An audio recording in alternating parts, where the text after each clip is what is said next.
know it's been a while. I've seen several movies. I just haven't recorded. But I have one specific fan who's been incessant about me recording another one. So I saw Hobbs and Shaw, the latest Fast and Furious installment. It's kind of a, just a side movie to two of the biggest stars of the Fast and Furious franchise now. And like the franchise it comes from, it's just over the top and straight ridiculous. The action scenes are just uh, not.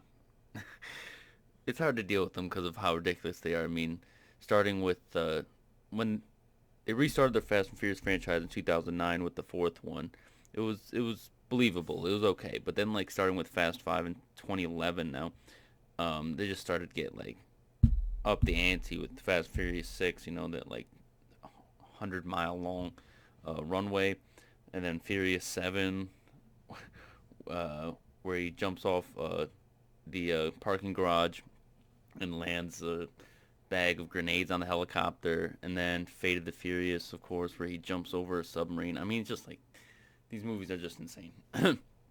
They're pure just blockbuster entertainment, popcorn summer films. So that's basically what this one is. And now with both The Rock and Jason Statham fighting off against Idris Elba, who's also very well liked, it was just balls out insane. Like every action sequence was just crazy.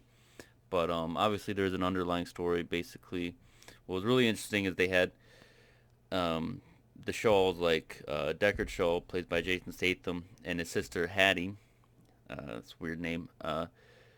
They had a history with this guy Brixton, who's played by Idris Elba, when they were all together in MI6 long ago. They just got a bad history together.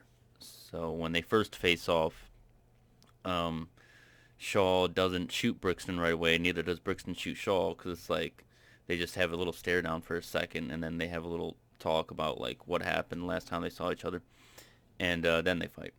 And it's just like the trailer show, just over the top, ridiculous fight sequences. But what happens is Deckard's sister, Hattie, gets this virus while she stole it before Brixton could.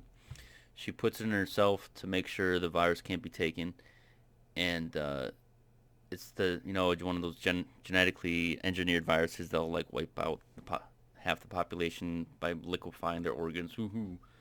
But yet another Hollywood villain, that's basically like a radical environmentalist who wants to wipe out half the population because finite amount of resources, capitalism, terrorism, all that crap.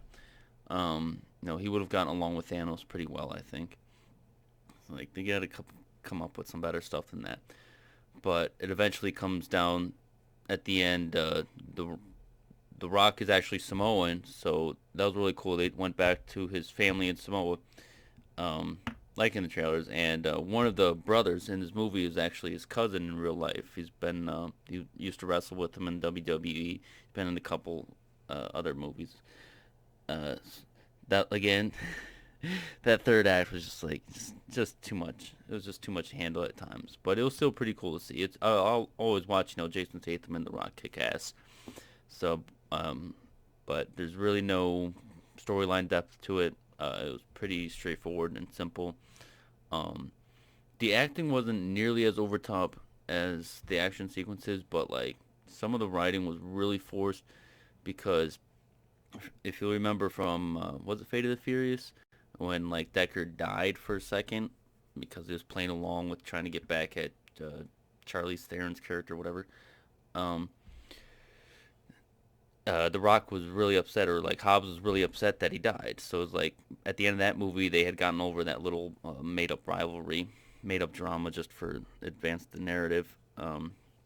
They had gotten over that crap, and they had gotten along and to fight. But then like almost half this movie is them just like bickering over nonsensical bullshit. Um, it just didn't make any sense. It was so forced, and some of it was pretty funny. They make some pretty I don't want to say prude jokes. Like very, very just not prude, just like guy talk. Like prepare yourself for some real, real guy talk. But it was so forced, and it just went on for too long. They're still bittering like bitter and angry at each other like way down the line. But then of course they make it together because the sister's just like, well, both of you shut up and let's just do this, because they both had their own plans on how to stop Brixton.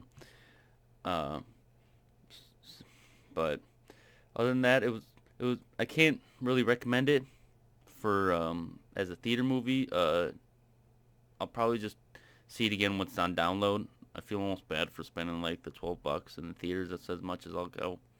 But it was entertaining, blockbuster summer movie. If that's what you're looking for, definitely go see it. It was pretty insane, but that's the Fast and Furious franchise now. Like they're like Brixton's character was the genetically engineered, black Superman as they called him. So that was fine. Okay, you can survive a helicopter crash, whatever. But like what they were making Deckard and Shaw and Hobbs survive was just ridiculous. Some of the stuff, it was just like they're turning all these people into like basically Captain America, like they did with Dominic Toretto in the couple past Fast and Furious. Just getting a little ridiculous at this point because it's been going on for almost 10 years since like Fast Five. But my grade, I can't really give it any higher than a 6.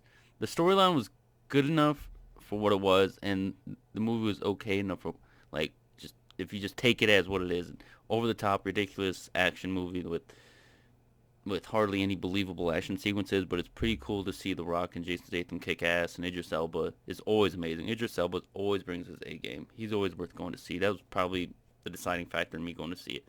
I always really like watching him, even more than Jason Statham and The Rock.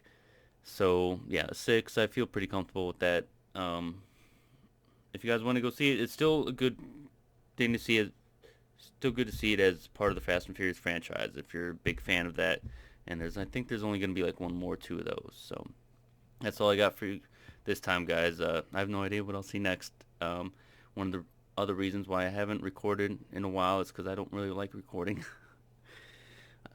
I am really nervous doing this, but I really like talking about movies. So I'll see you guys next time.